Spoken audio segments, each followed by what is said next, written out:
Hi, Daryl.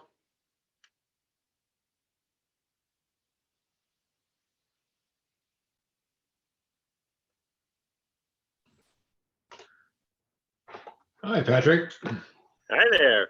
How's it going? How are you this evening? Oh, hanging in there. I'm at home. I was going to try to go back to the office, but my slip, slide, and away efforts to get home earlier today were a little funky on the roads. Okay. All right. Well, it seems like we got a little more snow out there than. How's your week going? Oh, not too bad. Uh, kind of getting back from. I think there was a Thanksgiving in there at some point. I can't remember when. It seemed like we had a Thanksgiving. Yeah, no, I'm with you on that count. Yeah. Well, it looks like we're hearing back from quite a few people. Sheila Shin is interested in doing a presentation again. It looks like she'd like to do February. Okay. So look, and then the chess folks are they're really looking forward to it. So that should be a lot of fun. Okay. And I'm thrilled you guys are hosting the town hall. That's great with Dr. Zink.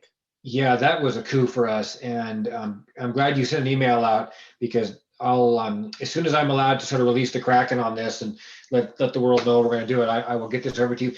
Do you by chance have a contact list of senior centers in the state?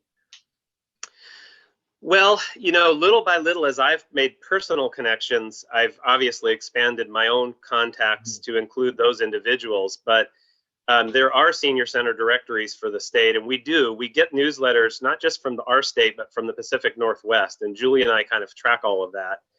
Let me find out if we tend to try to keep those in mailing lists, but let me see what we've got. We're just looking for an Alaska list of Alaskan senior centers, basically. Didn't know. Yeah, and there's, a lot of them are run in different ways. They're not necessarily centers like we are, of course. So a lot of them are run out of community sites or hosted by aging well centers or something along those lines. Okay. But yeah, that's great. I mean, it's such a good group to invite. Yeah. For anything.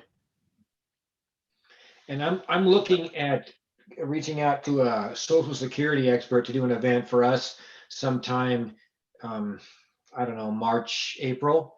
And if you're interested in having, if you want me to try and double book her, an event for us, an event with you for AgeSmart, let me know and I can reach out and see what we can do. Okay, yeah, that sounds like a good topic. I think we're up to 4 or so that we've got folks that have not committed, but basically indicated they'd like to do it. Okay. So I think we're looking for a couple more. They signed their letter of intent. Yeah, that's a good way to put it. Okay, I'll tell you one thing we really want to do, just based on what I've seen this year, and obviously the pandemic had a lot to do with it, but we've got to get the word out there. And I know we did this last year too, but we've got to get the word out there about open enrollment in like May or June.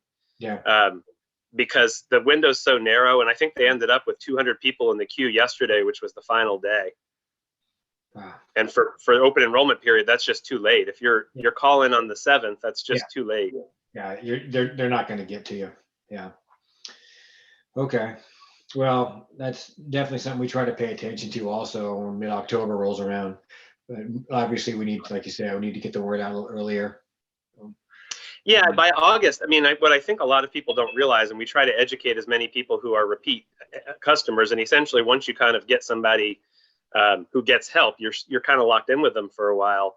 Mm-hmm. But they're booked into the beginning of November by the end of August, as far as appointments, Yeah. So yeah, that'll be good. Hi, Michelle. I just asked her to unmute. We tested earlier and yesterday we tested and it went quite well. Okay. Hi, Michelle. Hello, how are you? Hey, Michelle. Oh, just fine. Good to see you. Hi, Daryl. How are you? Good. Sorry you were not able to do this from Colorado. I know. So am I, believe me. I can imagine. But, not too much longer, right? Yeah. Yeah, there is light out there now at the end of that tunnel. I know. Let me, So I've got my piano music queued up just in case I can get it to work pretty good. So we may have some jazz again in the background once we start letting people in. Sounds good. We have an event, Daryl. I was going to let you guys know, and I'll send an email tomorrow that may or may not be of interest to some of you folks in particular, but if you know anybody that would like to join us, we've got a 3rd grade class from Lake Hood Elementary, Miss Ivory Hooden's class. They've decided to write letters to seniors, and they don't use the term seniors, they use elders. Okay. So they're going to be reading their letters to elders on Friday at 10 a.m. We're going to host it via Zoom. Okay. And I'm looking forward to it. It should be a really warm, touching event. That's a great idea. To see what they've come up with. Mm-hmm. Yeah, And then I'm going to write it up and send it out somewhere, because you can't, when you're working with the school district, you can't record the session, and you can't really share, understandably, photos of the kids or anything like that. Because people keep asking me, are you going to record it? No, not this time. Yeah, that's understandable. Yeah, they're going to send us a Google Doc, though, for posterity with all the letters that they write. And so we'll have something nice to show, and it should be fun. Good. Michelle, are you still there? Yeah, I am. I'll be right back. You sound like you're at the end of a tunnel. I told her she had permission to log in and then wander around until we needed her. Okay. I was fiddling around with all my virtual backgrounds earlier today, and I realized I've really got to switch over to some snowy scenes. So I found a couple, because it looked a little silly standing in the summery garden here in high winter. Yeah. Sometimes those backgrounds, though, you kind of lose part of your head sometimes, and your hands, and they're kind of weird sometimes. Yeah, that's why I have a green screen. We were very quick on ordering green screens, because that's how you can stabilize it. Otherwise, it looks like a magic show. Yeah, it does. It does. So I have a couple in a friends meeting the other day, Becky was holding up. She was holding up cards for us to see, and every time she'd hold something up, it would disappear in her background. Yeah, exactly.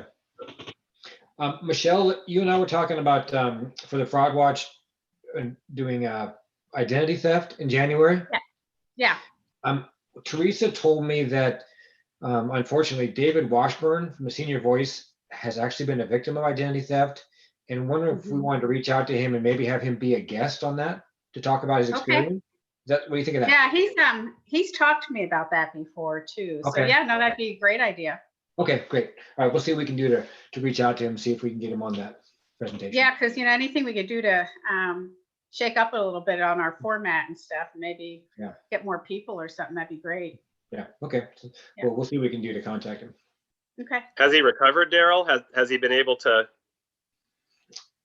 That's a good question, Patrick. And the only reason I honestly know about this is because Teresa had heard from him directly, I believe, about what had taken place. And I don't know the extent of the damage. Michelle, you may know more than me. I just kind of was following up on an idea that Teresa had. I think it was a while ago. If it was the one he originally talked to me, and I can't even remember it now, but no, it's anytime we can get a victim on there to talk about what happened to them, that'd be great. Okay. That was one of my, especially when I used to do the TV and stuff, if I could get a victim for a reporter, and then I would do the sound bites, they love that because they love the story. Yeah. I mean, I hate to say that, but they like that. Yeah, no, I get what you're saying. It's a bad thing, but it's a good thing we can talk about it. Right, and people can identify with something when it happened to them, and they can talk about it. So, it just adds some credence to it. So. Okay, we'll check on that, and then if we can get that locked in, we'll just put a description together and send it over here, make sure it all makes sense, and then we can start promoting it. Okay, sounds good. I almost got industrious and thought I'd do some PowerPoint slides, but I decided. Oh, speaking of that, talking. we were on a call yesterday, and somebody in AARP has purchased the rights to the Jeopardy game, and we did a presentation using Jeopardy. And so there were categories, and they were asking us questions, and there was even a daily double. And it really kind of livened up what would have been a pretty dry presentation. So that was kind of fun. Yeah, I thought about it, and I had some old slides from BBB, but I was working today, so I just kind of, it was going to take more work than I had time for. Sure. Everybody will be thrilled to see your smiling face. Oh. I know, I put makeup on, I did my hair. I put earrings on. I can't remember the last time I had earrings on. I just got to know get it's horrible pancake when you're makeup working for the from home. bald head. Yeah. I'm always shiny. I got to talk to Ken about how he had more hair than me, though, I think. Okay. I gotta check in with him, see how he's doing. Now, are you Yeah, gonna I mute do. I do as everyone? well. Patrick, how are you gonna do? Are you gonna mute everyone, or are you just gonna leave it open, or what are you going to do? Everybody, the way I have the settings set up, Michelle, is everybody is muted and their cameras are off as they come in. Now they have the capability of fiddling with those controls, and then I can quickly either mute them or turn off the camera. Now the only reason the camera, as I mentioned to you before, is the bandwidth. And I'm actually at home tonight trying to give this a try from home. I think we're going to be fine. This time in the evening tends to be pretty good. Okay. Yeah, and then if I see things like what I'm seeing now with cameras freezing, I'll quickly reset, and then that should just pull you right back into motion. And Michelle, I'm just gonna go And then, turn my camera off and go on mute. So I'll just be in the background. Okay. yeah, then So- what I'll do is I'll use the chat. Go ahead, Michelle. Okay. No, go ahead. Go ahead. I was just saying I'll use the chat as well. What I'll do is I'll chat directly to you. So if you, I'm not going to be doing it very often, so you don't have to really train your eyes on it. But Okay. I'll say something, or I'll just give you a heads up if somebody does have a question midstream, and it seems like our attendance is low enough where that's fine. And so I'll have them type in the chat, but I'll just kind of communicate with you as we go, and I'll just gently interrupt you if Okay. need be. Yeah, and I can, stop in a couple places too and just say, hey, is there any questions too? So. Okay, yeah, and I'll just prompt it with the chat. I'll ask folks to type them into the chat. Then at the end, towards the end, then we'll go ahead and open up the cameras. Okay. How many people signed up? Do you know? I think about 20. Okay. And then you said this was on Facebook Live as well, Patrick? We have been running them on Facebook Live as well. I will, once 6:30 rolls around, I'll get that started. So yeah, we will have this broadcast on Facebook Live. Okay. In addition, and that's where we can see more traffic sometimes for folks that maybe didn't take the time to register. But we try to drive everybody through that AARP CVent registration link, because then they can really count all the participation numbers on their end as well. We try to do it too. I think I may have forgotten this time, but I try to do that right away. Yeah, I put it on my social media today, so I don't know if that picked up anything or not. We've got 19. Very good. Do you have a dashboard, Daryl, that you can look at? Is that what you were looking at? I can actually look at invitees and registrants. Oh, gotcha. Mm-hmm. That's cool. Yep. Now, when you generate a CVent link, it's different every time, right? It's an automatically generated code. I actually have to sort of customize the code just slightly and just put what's called a trailing code on the end of it. And then I build the registration page and then put that custom link in there and then basically launch the event. Gotcha. Mm-hmm. Well, the event starts at 6:30, Michelle, as I told you, and often we do have quite a few people in around 6 or so, as we kind of address them and tell them what we're going to be doing with the camera and all of that. About a little closer to 6:20 is when we start to see folks. So I'm starting to see folks coming in now. Okay. Greetings and welcome, attendees. Mm-hmm.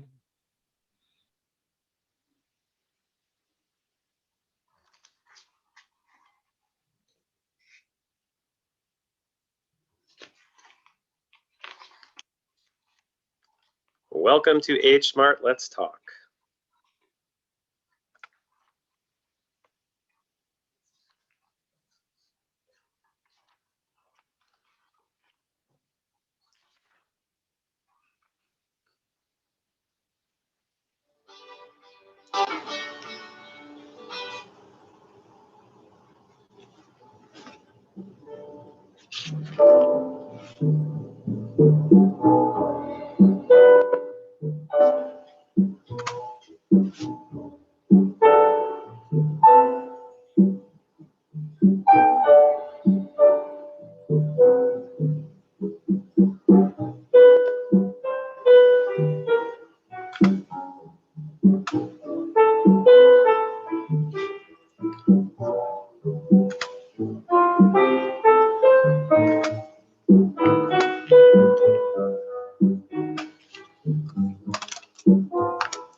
Hi, Becky. Hello, Madeline.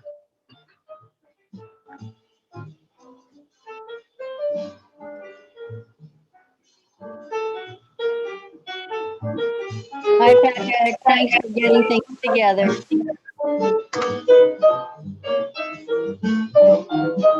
More than welcome, as always.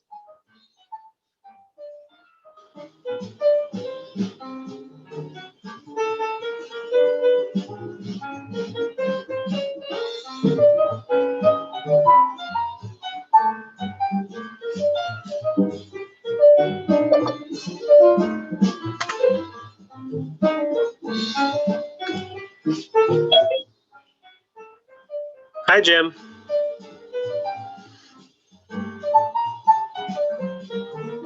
Howdy.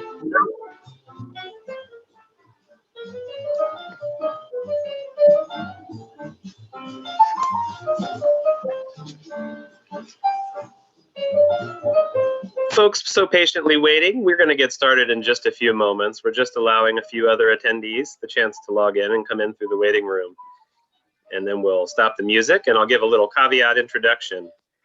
But thank you so much to everybody who's listening and who's joined us so far. We're pleased to have you this evening, even though it's a snowy one. Hope you all found very good, comfortable seating.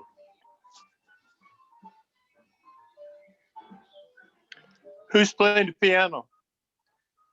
Lynn Ariel Trio. It's a jazz outfit. Wow, good. Yeah, she's good. I saw her a long time ago. Must have been a long time ago. Now I've got her in my kitchen. Well,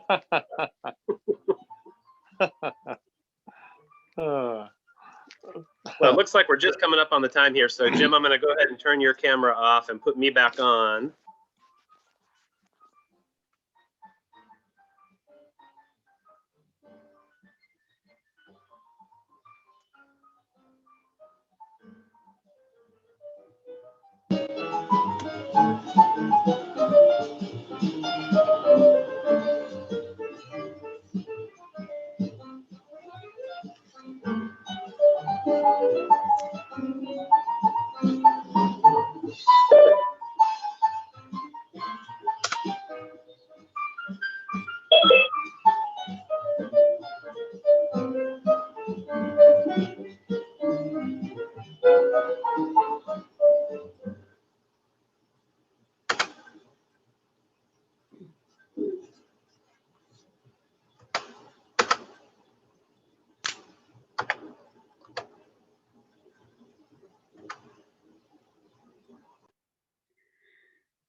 Good evening, folks, and thank you so much to all of you for coming this evening. I'm Patrick Curtis, the Wellness and Programs Director at Anchorage Senior Activity Center, And once again, we're very pleased to have all of you with us this evening. I would like to quickly thank our partners and sponsors, AARP, OPAG, publishers of the Alaska Senior Voice, and ASAC, Anchorage Senior Activity Center, yours truly. We're going to have a volunteer AARP educator on fraud this evening, Michelle Tabler, who's spoken with us at the Senior Center before. We've certainly enjoyed having her as our presenter in the past, and we look forward to it this evening as well.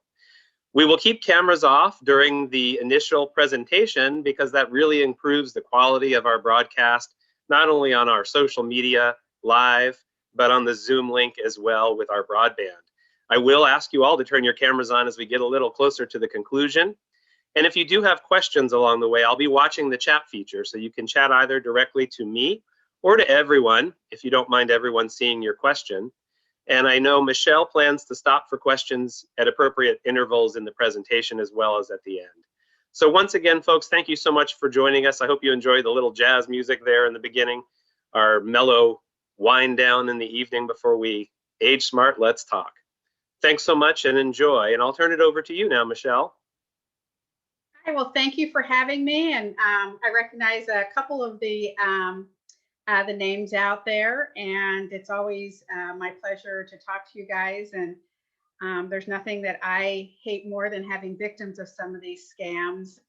So the more we can get the word out about what's going on out there, and the more you can pass it on to your family and friends, then we have less victims out there. So I'm just going to go ahead and get started. And if you guys have any questions, I'm happy to answer any to the best of my knowledge.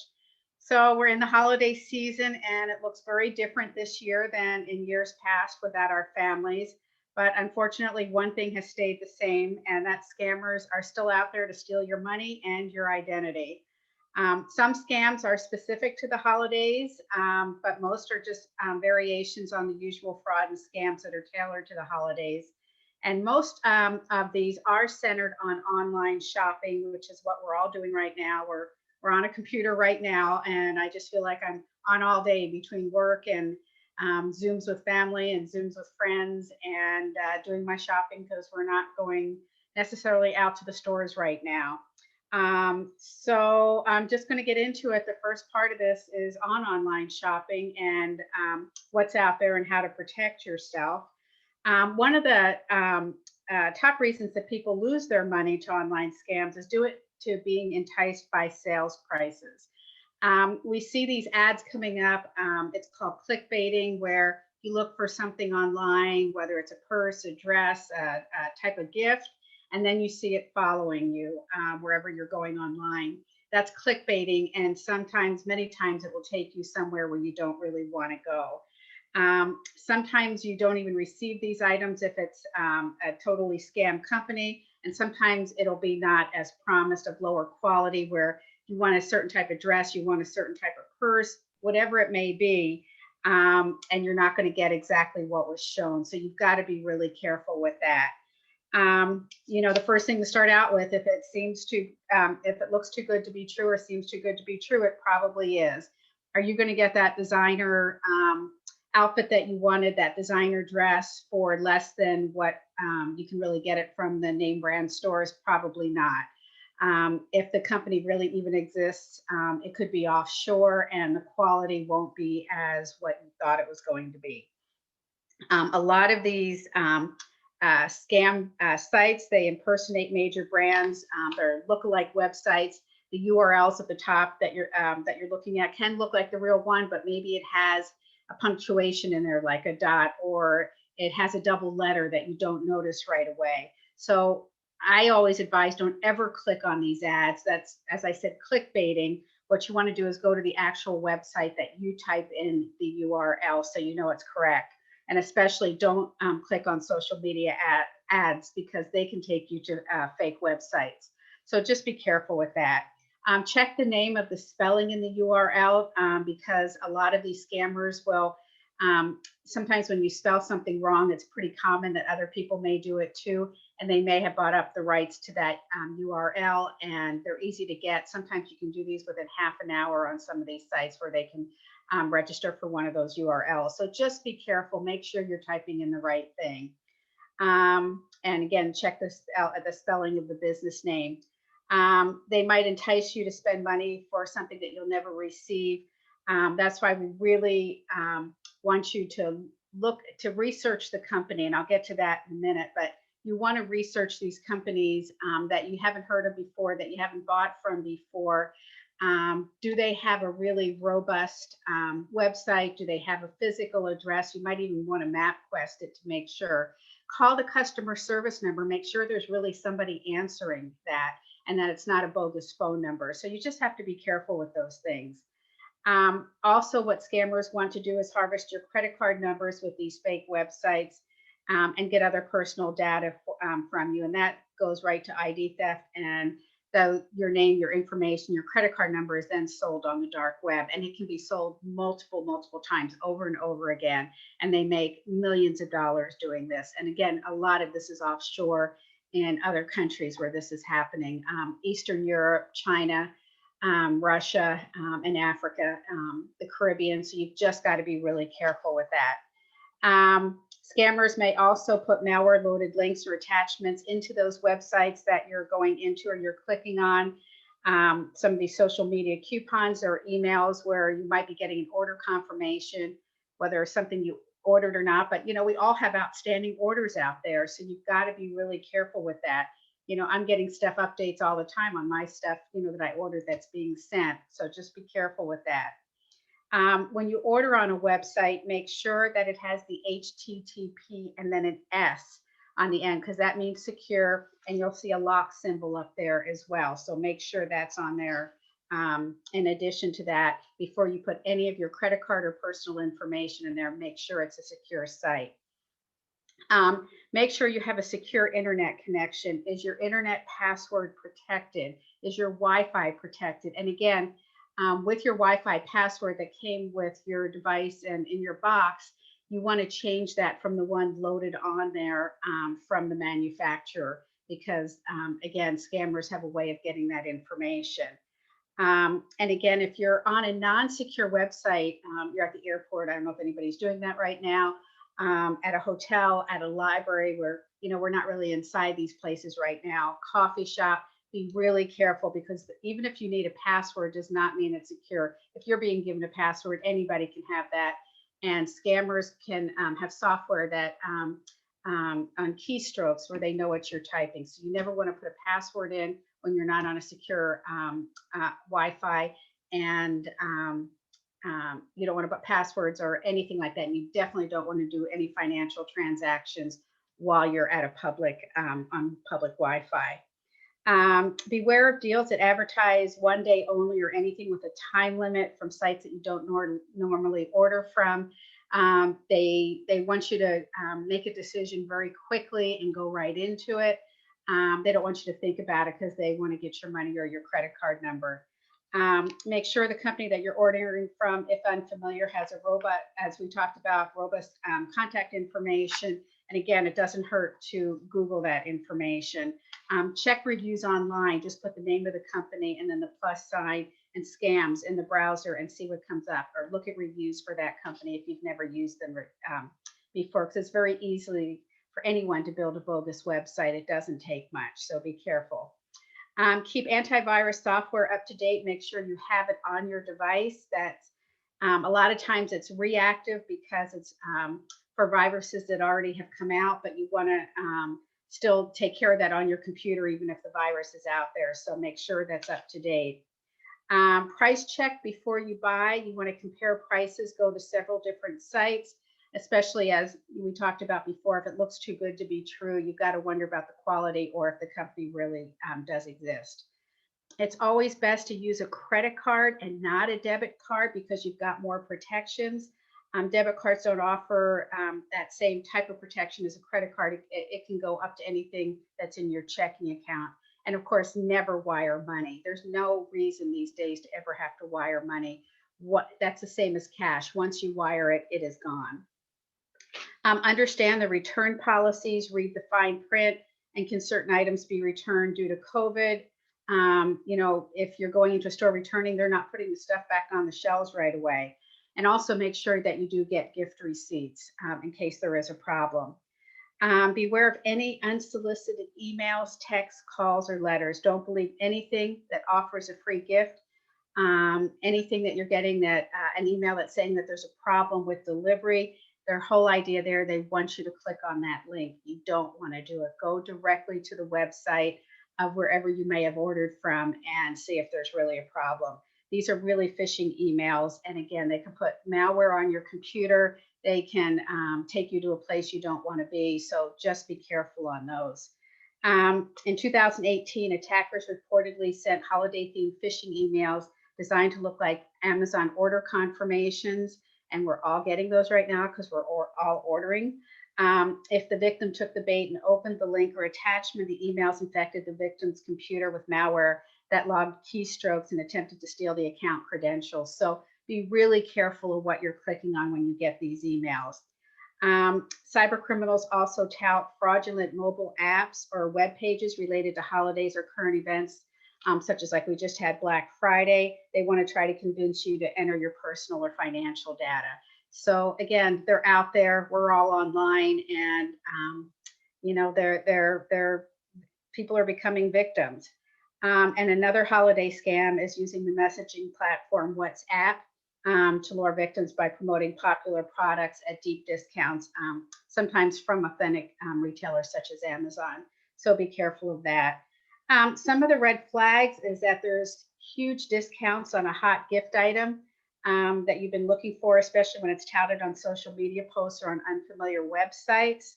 Look for spelling errors and shoddy grammar on these shopping websites or in an email. That's always a big red flag. So be careful with those. And as I said, most of these scams are originating outside of the United States. So that comes into play. A shopping or travel site that does not list a phone number or street address for the business and it offers only an email address or one of those fill-in contact forms. Be really wary if there's no other way to get in touch with that company, because if there's a problem with the product or you never received the product, you really have no way of getting in touch with them. And if a site does not have a privacy policy, beware of that. So really, if it's a brand new site, one of the biggest things I can tell you is really study it, research it, and make sure it's a legitimate site. And Patrick, with that, we can open it because that was a big topic. Any questions? Anybody? Sure. Yeah, I'll ask the audience here in a moment. Michelle, what I wanted to ask you about was gift cards as well. I know that gift cards can be a really convenient thing for a lot of people, but we also see that something like, I think it's 1.5 billion in unclaimed gift cards every year or something like that. That's what really what are your thoughts on that? That's funny because that was my next topic, was gift cards. That's why I was kind of smiling. Gift card fraud is becoming more common among financial scammers, according to most reports. So they can use bots, you know, where they make up these profiles to test millions of combination of gift card numbers and pins on retailers' websites, believe it or not. And once they find an active card, they just drain the money out, either by purchasing items for themselves or selling the card's credentials on the dark web. So when the recipient then goes to use the card, they discover that it has little or no funds on there. They also target legitimate sites that people use to resell gift cards or purchase cards at a discount. And it can be difficult for the buyer to discern if the card is being sold legitimately or it belongs to a scammer. So they say that nearly 2/3 of shoppers buy gift cards during the holidays. You also have to be aware of the pop-up ads or emails offering free gift cards. It's just a ploy to get personal information that they can use for identity theft. Especially in these times right now, in the time of COVID, you want to make sure before you buy that gift card that the company isn't going out of business. I've been told, and I haven't verified this, but that if you buy a gift card from Costco, they will honor it even if the company goes out of business. Check to make sure there's an expiration date on the cards, and make sure if you're buying that gift card, you know, in a store kiosk, whether you're at Fred Meyer's or Cars or wherever, make sure that the back hasn't been tampered with. Scammers will often take the information off the back of the card and wait for the card to be activated, and then they'll steal the money off the card before it can be used. So did that answer your question, Patrick? Absolutely, yes. Thank you so much, Michelle.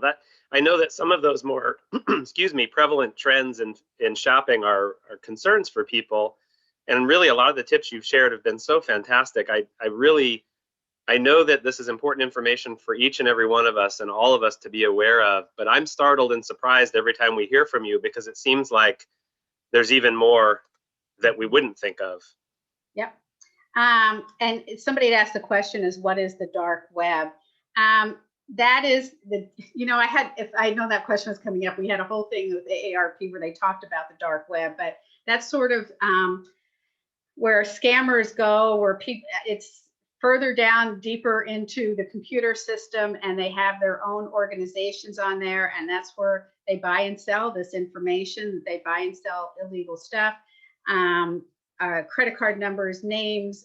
There's a certain amount of money that they get for each of these things. If you just have a name and a social security number, if you have bank information and the person's name and social security number, all of these have a value to them, whether it's $5 per name, $7 per name.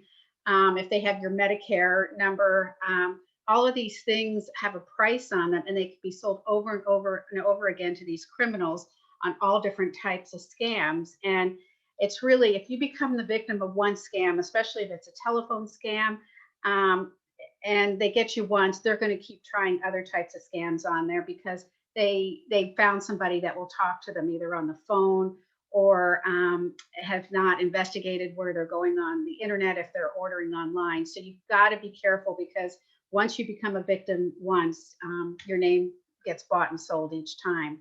So maybe sometime we can do a thing on the dark web, because that's a whole nother topic out there. So Michelle, how about, would you have any recommendations for the protection services that are available out there? I know that LifeLock is probably a recognizable name that a lot of people have heard, but I know that people's financial institutions, many banks and credit unions also offer services. Many of them are free. Are there any recommendations you would make? I know we've heard from some other folks in the field of expertise that's yours as well that say everything, but I think that's a little too much or overwhelming. Well, I think whatever you're comfortable with. I don't have a specific one, but if it helps you sleep at night, then go for it. Do the $8 a month, $10 a month. You can also do it yourself. If you put a credit freeze on your all three credit bureaus, no one can take out a new credit card or anything like that in your name. And if you ever have to use credit, like you're buying a car or something, you just find out what credit bureau, you unfreeze it temporarily, and you freeze your credit again. If you check your bills every month, you just have to be proactive, because you just have to figure all our information is out there no matter what. I mean, no matter what we do, it's out there. There's been so many of these, the breaches at different companies, even Equifax itself, that you've just got to figure that your information's out there, and you've got to be proactive watching your stuff. But if it helps you sleep at night, if your bank's offering it, if you can get it for free, if you've been part of one of these breaches where they're offering it for you, then just do it. But I don't have a specific one that I recommend. Gotcha. Thank you. I know right now is not a time, Michelle, when everybody's traveling in prevalent numbers. But as far as traveling goes, once we do sort of get comfortable again, resume the ability to travel and be with loved ones and family elsewhere, do you have any travel tips? Or is it more or less, just what would you say about traveling and protecting yourself as you travel? Well, again, that's another whole topic, but be really careful, as I said, about public Wi-Fi, using it at the airport, in the lounges, at the hotels, because it's not secure. If you have the password and, it's like your last name and your room number, whatever, you figure everybody's got it. So don't trust that. Be careful with, make sure that you're making these reservations directly with the hotels. Be careful of these other travel sites or anything that might pop up. I would stay with the known ones, call the hotels directly, work with the airlines directly, make sure that your information is on there. So those are the two main things. Just be careful of any public Wi-Fi and where you're making these reservations. We've had all kinds of things where people thought they were renting apartments or renting places and using other sites out of state, out of country, and then found out when they get there that it was just a bogus site, that someone had stolen the pictures off of a legitimate site and use them. Some of them were houses that people lived in, and they were being advertised as VRBO or Airbnb, and they turned out to be just somebody's house, and they'd already had your money up front. So you've just got to be really careful to make sure to stay with trusted website, trusted travel agents, and the hotels and the airlines going directly to their sites. Great, Michelle. David Washburn has a wonderful question. He asked about local purchases for curbside pickup and home delivery, since that's really something so many people are taking advantage of right now.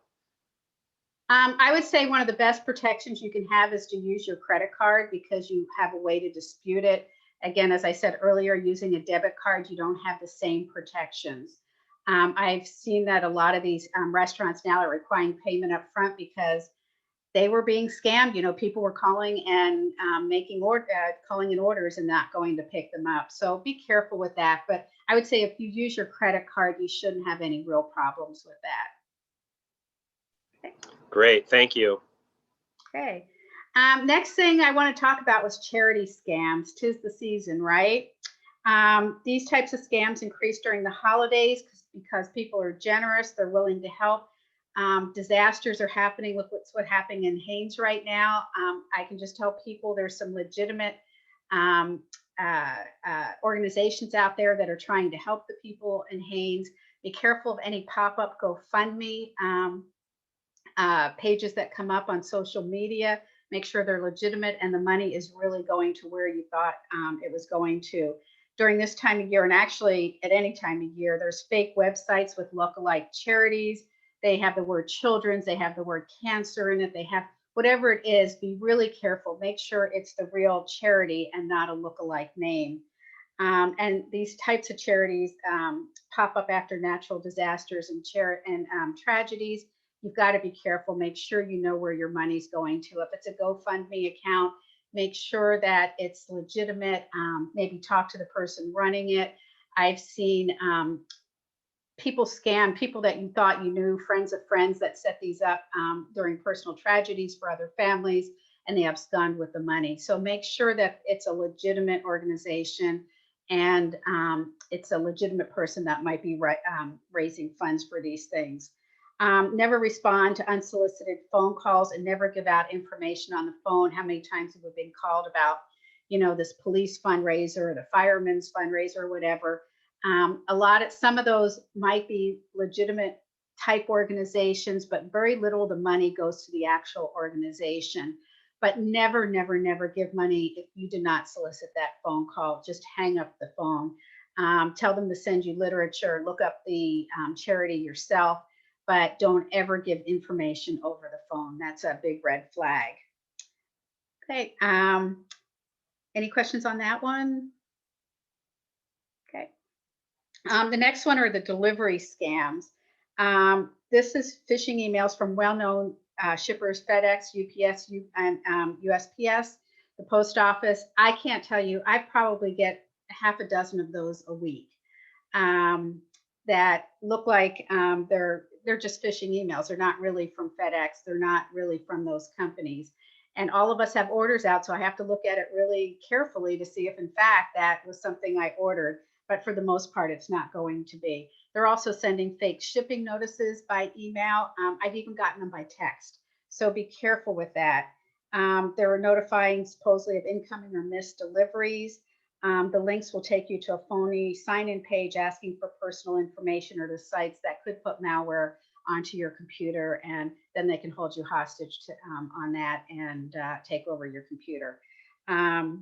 And any unsolicited emails that ask you to click on a link or download an app to access a deal or arrange delivery is a big red flag.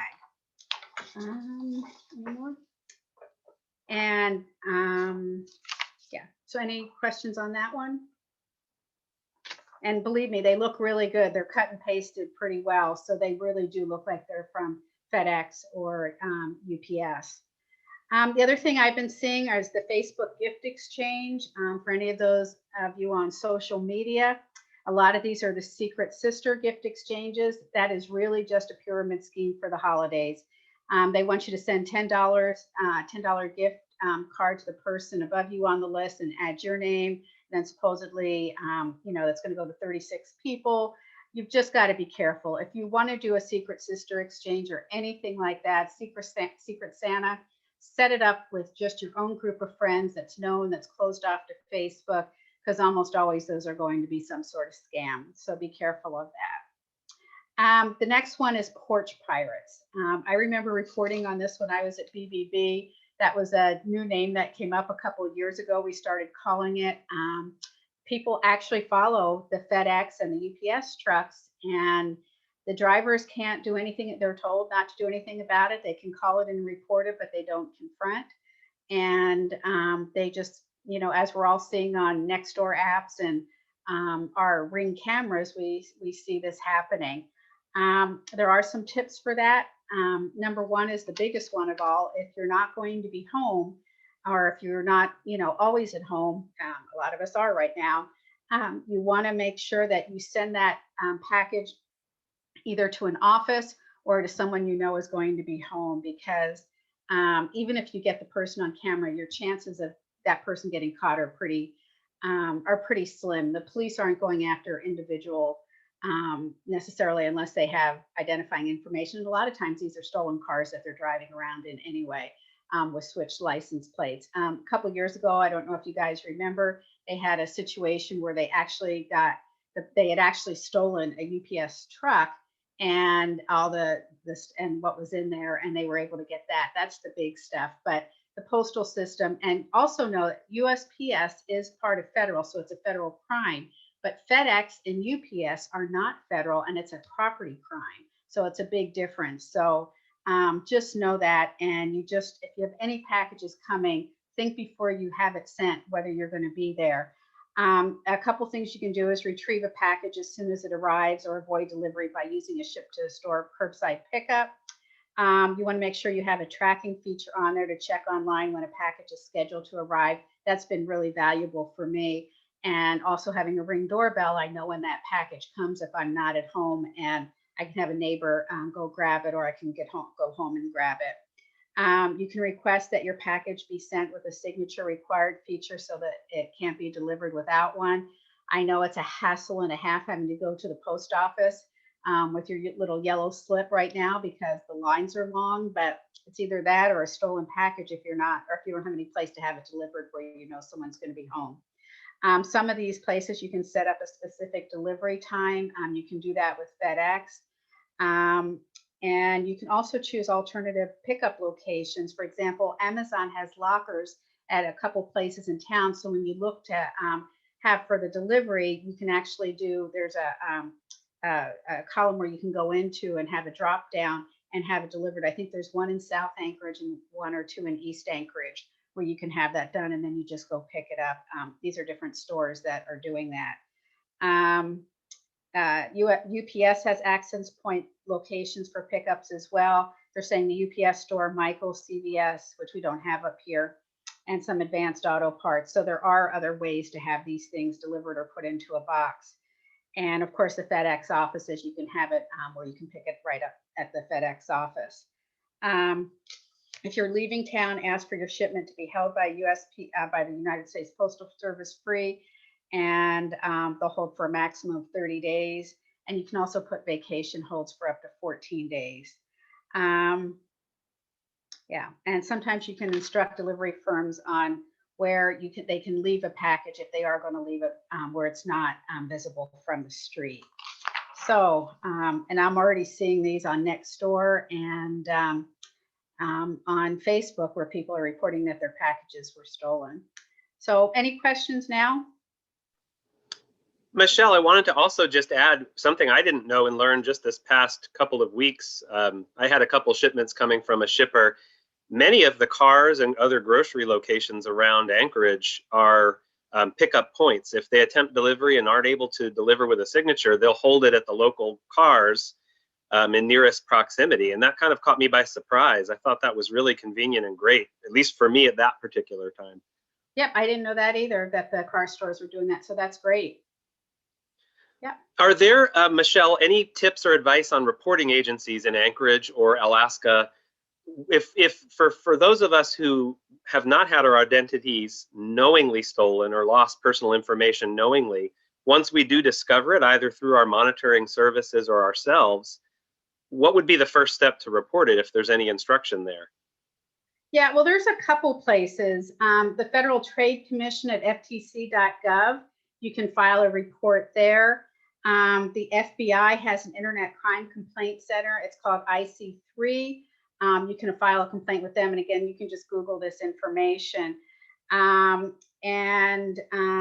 Let's see, FTC, and of course the AARP Fraud Watch Network has a helpline, which is more for victims. It's not really for getting your stuff back, but they can give you some advice on it. And that helpline number is 877-908-3360. So those are some of the places where you can report these things happening. FTC.gov has a really robust site for scams and fraud and what to do in identity theft. And they actually have booklets that you can order that tells you step by step how to do these things depending on the type of fraud. So it's a great resource out there.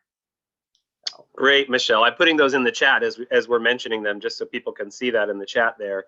Carolyn asked about DHL Express in particular with international deliveries. Anything that you've seen on there? Not specifically, no. I would say the same things go if you have something coming in. If there's a way to go on the website to have a specific time or a specific place you want it delivered, if you don't want to have it delivered to your home, I advise doing that.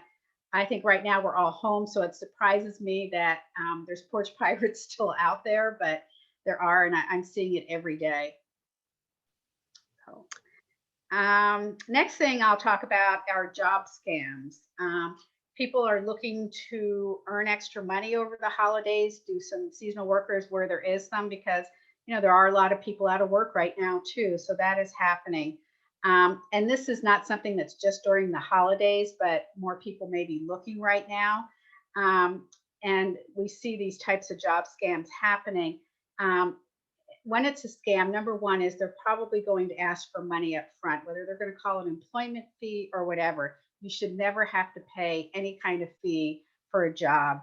And the other thing is, beware if they're asking you to pay for job supplies, application fees, or training fees. Those are big red flags. Beware of job offers that don't require an interview on the phone, in person, or by a Zoom or meetings. Beware of any jobs offered only on the internet. Those are also big red flags. Beware of offers of good wages for less skilled jobs. Again, if it's too good to be true, it probably isn't. The work from home type jobs, there's always scams like that. What they're looking to do is to steal your personal information on a fake job application. I had people when I was at BBB who came in and he filled out a whole job application. They sent him a check actually to go start the office and buy the supplies. Supposedly it was an international company. And then they wanted him to send the remainder of the money back. And it turns out, of course, the check bounced. He'd already had his money into it. He had the supplies, which he could return, but he'd already sent a considerable amount back to the company. So that's a problem. But again, and he also filled out an application with a social security number, his address, all his pertinent information, date of birth. So you've got to be careful with anything that is just web-based like that, and you're not talking to or seeing a real person. Yeah. So any questions? And I'm going to just get into avoiding these holiday scams, some other things that you can do. I don't see questions right now in the chat, Michelle, at this moment. I'm just kind of keeping an eye on that there. Okay. And a lot of this comes from the FBI Internet Crime Complaint Center, some of these ideas. So to avoid holiday scams, before shopping online, secure all financial accounts with strong passwords and passphrases. And remember to use different passwords for each financial account. I know it's a hassle and a half. You should maybe keep a little written book there. Some people like using the one-word password managers like 1Pass and some of those. Just be careful on those with all of that, but make sure that your financial accounts are secured. And if you can do two-way authentication, it's always a good way to do it, where they text you to your cell phone or whatever. And that way that it's you that's using it and it's coming to you. You want to check your bank and credit card statements routinely. especially after making online purchases. All of us, that have the Alaska Airlines, credit cards and Wells Fargo, any of the other types of credit cards out there, you can put these alerts on there that sends you a text or an email each time your card is used. And you can put a dollar amount on it that you want to know. So those are good things to have right now. And I think we all should have them so we know when these things are happening. Never give personal information such as your date of birth, social security number, or your billing addresses to anyone you don't know or where you didn't initiate the phone call. Be wary of promotions and giveaways that request your personal information. And again, I'm seeing all of that on social media right now where they're asking for that type of information. Prior to donating to any charity, verify that they have a valid taxpayer identification number by going to their website or contacting the charity directly. And of course, you can also go to the Navigator site and to give.org to look up these charities to make sure they're legitimate. Be alert to phishing attacks. Be wary of any emails that are often designed to look like an authentic message, whether it's from a well-known brand, whether it's from your bank, whether it's from your credit card company. Do not click on any links. Go directly to the website that you type in yourself. If you receive an unsolicited email from a business but want to learn more about the offer, go to the legitimate site that you typed in by opening a browser. Don't ever click on the link provided. Do your homework on unfamiliar retailers. I sort of went into this already. You want to really stay with retailers that you know and trust, but if you find an unfamiliar one, Consumer Reports provides a list of ways to research that retailer, including searching the BBB website, which is one of the things to see if they're legitimate, looking up complaints, put in the name of the company plus complaints or reviews to see. Look at the URL to make sure it looks like a legitimate website and that it doesn't look very strange. And again, check their phone number and their physical address and see if that building really exists. Check websites for the HTTP with the S on the end to make sure that it's secure and that there's the padlock up there. And look for indications that your information will be encrypted on those online shopping websites. Let me see. Yeah, so be sure just really look at it to see if anything looks strange.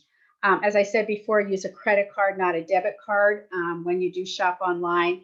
I use a separate credit card just for online shopping. So if there's a discrepancy, I'm going to know because I just use the card for just online shopping, and that number, when it was compromised a couple years ago, I just had to shut that down, and that's all I used it for and got a different one. So just be careful with that. When you're loading apps onto your phone, be careful to make sure that they're legitimate apps that you're bringing onto your smartphone. And these apps can collect quite a bit of personal information, so be careful about using them or just downloading them for the sake of downloading it because you're going to get some kind of a discount or a coupon. So be careful with that. Don't overshare your information. No retailer really needs your date of birth or social security number to do business with you. But, when crooks get that information, again, that's worth a lot of money to them, millions and millions and millions of dollars, tens of millions of dollars. And they can do a lot of damage to your identity and to your credit. So be careful. Purchasing gift cards, you want to make sure they're from a reputable source. And again, if you go to the kiosks in the store, make sure that they have not been tampered with and that you get a gift card receipt when you're at the store. We talked about the porch privates to make sure that you have a secure location to have your packages delivered to. And also make sure if you're sending them to someone else that you have a tracking feature on it that you can keep track and make sure that your recipient receives the package and that they did receive it. Check privacy policies before providing any personal or financial information, and check that on the website. If they don't have it, that's a big red flag that it's probably a scam. Verify the sender before opening e-cards. We're all getting those right now. Make sure that that's a legitimate site that you've used before. Again, that can put malware on your computer if you open up a link that's not legitimate. Make sure you have your antivirus software on there is up to date and that you have a firewall on there and anti-spy software. And a lot of these come in packages. So use those to protect your emails and to protect your computer itself. And always check your statements when they come in. Make sure there's nothing on there that is something that you haven't put excuse me, that you haven't put on there. Sorry, it's really dry right now. And you need to dispute it right away if not, because some of these companies have time limits, so be careful about that. And we already talked about where you can do the complaints to. So we talked about the FBI Internet Crime Complaint Center, the Federal Trade Commission, and also if you need help with the AARP Fraud Watch Network helpline. So, and that's all I had for right now. So I'm happy to entertain any questions, Patrick.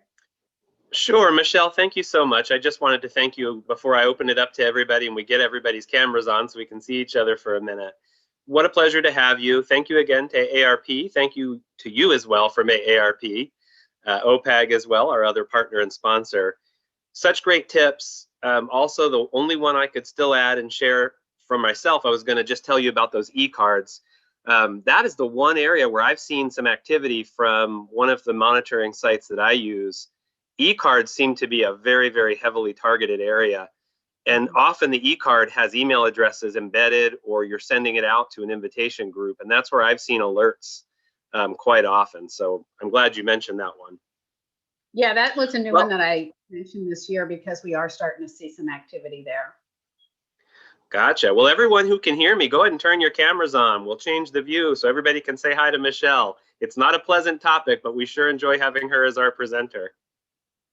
I know I always hate to be the Debbie Downer, but you know, if I can keep one person, you know, from not being scammed and pass this information on to family, to friends, and, you know, just let them know these things are happening. I think people become victimized because they don't know it's happening. They don't know it's a scam, and then they don't know what to do about it if they do become a victim.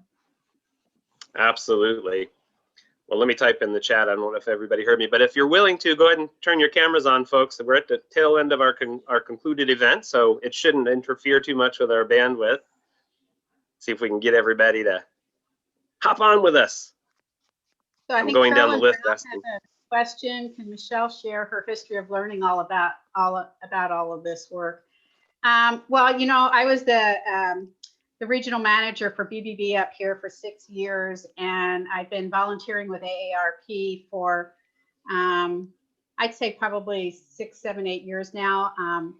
Done lots of stuff with Daryl Royce, where we've done presentations together, and you know, just doing other work with AARP. So I just got involved with this when I was at BBB, learning about the scams and fraud and the stuff, the work that BBB did, and then the FTC and AARP. So I've just continued doing that work as a volunteer for AARP and getting the word out.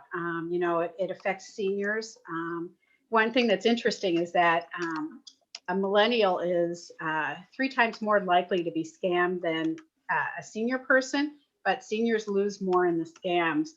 The younger people don't seem to know about these scams either. So I like to hit all the demographics, but you know, wherever I can keep a person from being a victim, you know, just the education is the big thing in getting the word out. So Carolyn, did that answer your question? Yes, it did. And BBB is Better Business Bureau, is that correct? Yes, yes, Better Business Bureau. Yeah. Okay. I haven't been with them for a couple years, but that's where this all started. I don't have the same controls at home as I do at work, Michelle, or I would forcibly get everybody on camera with us, but looks like they're holding out. I don't blame anybody. Yeah. Just sitting at home. But once again, thank you so much for joining us. There's Jim.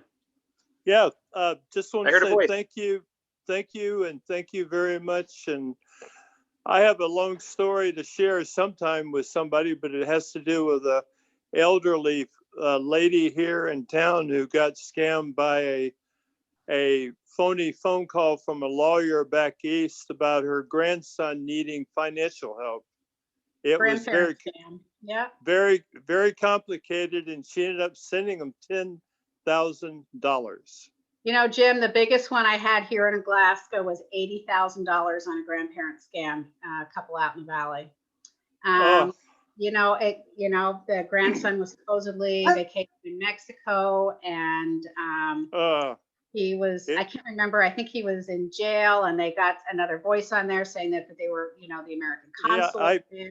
She told me the story personally, and it was just incredible. Yeah, either you're in jail or they're in a hospital. They've been in an accident. Please don't call. They got arrested and needed bail money. Yep, that's the most common. So, yep, it's ugly. I've seen it, as I've said so many times over the years. Two things. Number one, when you get an unsolicited phone call, it's okay to hang up the phone. Don't even talk to them. Don't get in conversation. Even if you know it's a scammer, don't even do it, because if they get you talking, they're just going to try something else on you later. And don't even answer if there's not a number on it. Yeah. And then the second thing is delete, delete, delete. Anything that you get into your thing, I don't care how legitimate it looks, hang up the phone and delete those emails.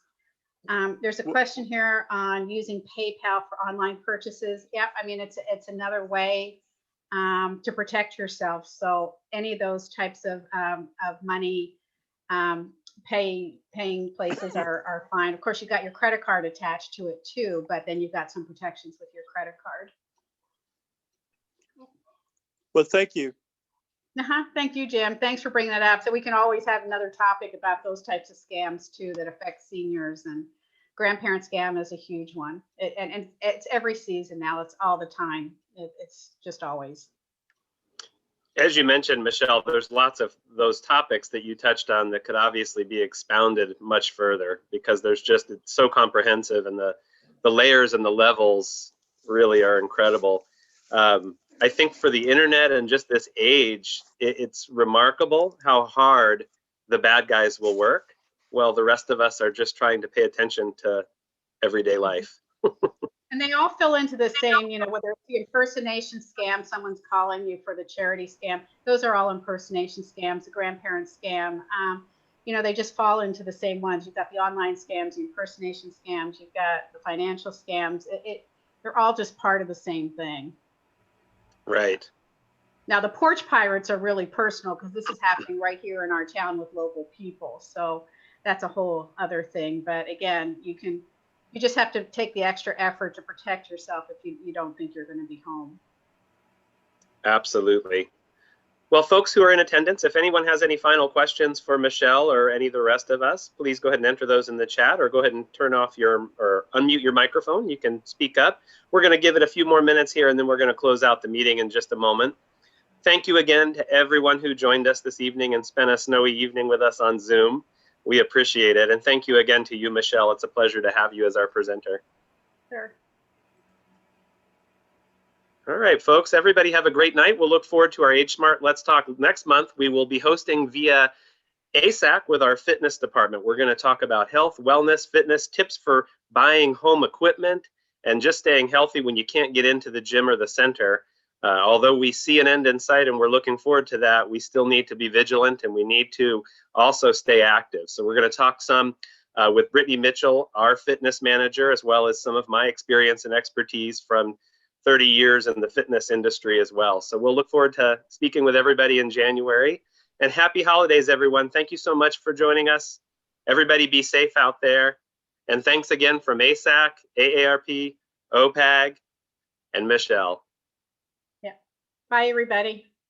Take care, everyone.